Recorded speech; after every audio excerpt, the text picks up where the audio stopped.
வணக்கம். செய்திச் சுருக்கம். தீபாவளி பண்டிகையை முன்னிட்டு தமிழக கவர்னர் பன்வாரிலால் புரோஹித் வாழ்த்து கூறியுள்ளார். வாய்மையும் அறமுமே இறுதியில் வெல்லும் என்பதை தீபாவளி உணர்த்துகிறது. ஒட்டுமொத்த தேசத்திற்கும் மகிழ்ச்சி, வளம், நல்லிணக்கம், அமைதியை இத்திருநாள் வழங்கட்டும் என குறிப்பிட்டுள்ளார். முதல்வர் பழனிசாமி கூறியுள்ள வாழ்த்தில், அறத்தின் ஆட்சி, ஆணவத்தின் வீழ்ச்சியை குறிக்கிற நாளாக தீபாவளி கொண்டாடப்படுகிறது. காரிருள் மறைந்து அறிவொளி பிறந்து இன்பம் இனிமை நிறைந்த நன்னாளாக விளங்கட்டும் என தெரிவித்துள்ளார்.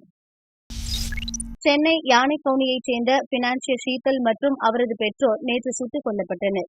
இந்த கொலை தொடர்பாக ஷீதலின் மனைவி ஜெயமாலா உள்ளிட்ட 3 பேரை போலீசார் புனேவில் கைது செய்துள்ளனர். ஷீதலிடம் விவாகரத்து பெற்ற ஜெயமாலா 5 கோடி ரூபாய் ஜீவனாம்சம் கேட்பதால் இரு வீட்டாருக்கும் இடையே தகராறு இருந்து வந்துள்ளது. இது தொடர்பாக பேச மகாராஷ்டிராவில் இருந்து உறவினர்களுடன் கணவர் வீட்டுக்கு ஜெயமாலா வந்துள்ளார். அப்போது ஏற்பட்ட மோதலில் மூவரையும் துப்பாக்கியால் சுட்டுக் கொன்றதாக கூறப்படுகிறது. திருவண்ணாமலை அருணாச்சலேஸ்வரர் கோவில் தீப திருவிழா 17 முதல் டிசம்பர் 3 வரை நடைபெறுகிறது. 29ஆம் தேதி கோவில் வளாகத்தில் அதிகாலை 4 மணிக்கு பரணி தீபம் ஏற்றப்படும். மாலை 6 மணிக்கு மலை உச்சியில் மகா தீபம் ஏற்றப்படும். அன்று பக்தர்களுக்கு அனுமதி இல்லை.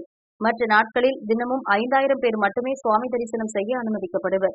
26ஆம் தேதி கோவில் வளாகத்தில் அண்ணாமலையார் தேரோட்டம் நடைபெறும். 29, 30ஆம் தேதிகளில் பௌர்ணமி கிரிவலம் செல்ல தடை விதிக்கப்பட்டுள்ளது. தமிழ்நாடு காங்கிரஸ் கமிட்டி முன்னாள் தலைவர் PS ஞானதேசிகனுக்கு நெஞ்சுவலி ஏற்பட்டதால் சென்னை அப்பல்லோ மருத்துவமனையில் சேர்க்கப்பட்டார். சிகிச்சை பெற்று வரும் அவருக்கு கொரோனா பரிசோதனை செய்யப்பட்டது. தொற்று பாதிப்பு இல்லை. தமிழகத்தில் வரும் 16ஆம் தேதி முதல் கோவில்களில் குடமுழுக்கு விழா நடத்திக் கொள்ள தமிழக அரசு அனுமதி அளித்துள்ளது. கொரோனா விதிமுறைகளை பின்பற்றி 100 பேருக்கு மிகாமல் பக்தர்கள் கலந்து கொள்ளலாம். முகக்கவசம் அணிவதும் தனிமனித இடைவெளியும் கட்டாயம் கடைபிடிக்க அறிவுறுத்தப்பட்டுள்ளது.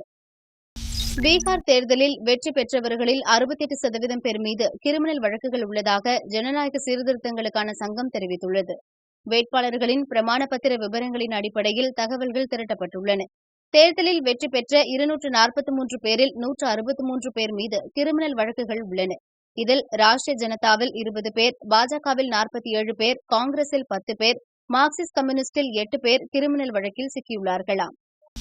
அமெரிக்க அதிபர் தேர்தலில் அலாஸ்கா மாகாணத்தில் அதிபர் டிரம்ப் வெற்றி பெற்றுள்ளார். தேர்தல் முடிந்து 10 நாட்களுக்கு பின் இந்த முடிவுகள் வெளியாகியுள்ளது. இந்த வெற்றி மூலம் டிரம்பின் எலக்டோரல் வாக்குகளின் எண்ணிக்கை 3 அதிகரித்து 217ஆக உயர்ந்தது. எனினும் 279 எலக்டோரல் வாக்குகள் பெற்ற ஜோ பைடனின் வெற்றியை இது பாதிக்காது. அலெக்சாவில் டிரம்பின் குடியரசுக் கட்சி ஒரு செனட் உறுப்பினரை பெற்றதால் மொத்த எண்ணிக்கை 50ஆக உயர்ந்தது.